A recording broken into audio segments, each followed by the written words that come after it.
2012 गिरीप्रेमीच्या मावळ्यांनी इतिहास रचला। Mount Everest या जगातील सर्वोच्च शिखरावर गिरीप्रेमीच्या 8 सदस्यांनी तिरंगा फडकावला। गिरीप्रेमीची ही नागरी मोहीम अवघ्या महाराष्ट्राने अनुभवली, परंतु या मोहिमेतील काही सदस्यांना एव्हरेस्टने हुलकावणी दिली। अगदी म्हणजे 3 तासावर वगैरे समिट होता। खूप वाईट वाटलं, कारण परत आता हे करायला मिळेल का नाही माहिती नाही। गणेश मोरे, आनंद माळी आणि भूषण हर्षे या तिघांचं एव्हरेस्ट थोडक्यात हुकलं। या तिघांना पुन्हा एकदा संधी देण्याच्या हेतूने, तसंच लोत्से हे जगातील 4थ्या क्रमांकाचं शिखर सर करण्याच्या इराद्यानं गिरीप्रेमीनं एव्हरेस्ट लोत्से मोहीम आखली होती। या 2 शिखरांना गवसणी घालणारी पहिली भारतीय नागरी मोहीम। एव्हरेस्टची उंची 29,035 फूट तर लोत्सेची उंची 27,962 फूट। मोहिमेचा नेता उमेश झिरपे एव्हरेस्ट चढाईत सहभागी होणार होता, तर एव्हरेस्टवीर आशिष माने लोत्से शिखरावर चढाई करणार होता। पुणे, दिल्ली, काठमांडू आणि तिथून बेस कॅम्प पर्यंतचा प्रवास केल्यावर मोहिमेचा प्रारंभ झाला। खुंबू आईसफॉल, त्यामधील भेदक हिमभेगा, कॅम्प 2चा खडतर मार्ग, लोत्से शिखराची खडी चढण हे पार करताना टीमला मागच्या मोहिमेचा अनुभव कामी आला।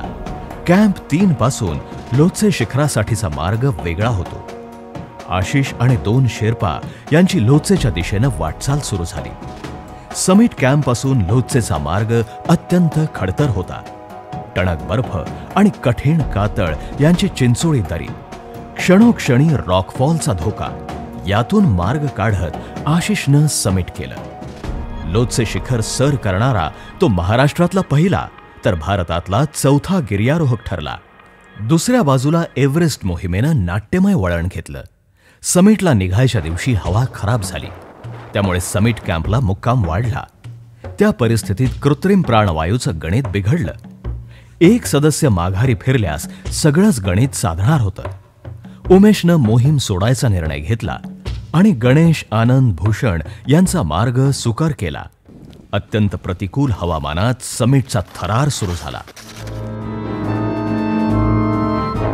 पहाटेची वेळ, साऊथ समिटवरून एका बाजूला घडणारं सूर्यदर्शन तर दुसऱ्या बाजूला पडलेली एव्हरेस्टची छाया। साऊथ समिट,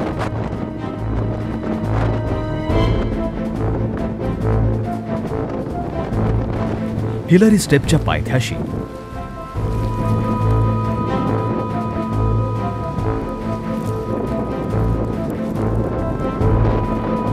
हिलरी स्टेपचा खडतर टप्पा पार करताना हिलरी स्टेप पार करून समिट रिजवरून दिसणारा नजारा आणि समोर दिसणारं समिट। दिनांक 17 मे 2013 गणेश, आनंद आणि भूषणनी समिट केलं आणि गिरीप्रेमीच्या पुणे एव्हरेस्ट 2012 या मोहिमेची खऱ्या अर्थानं सांगता झाली।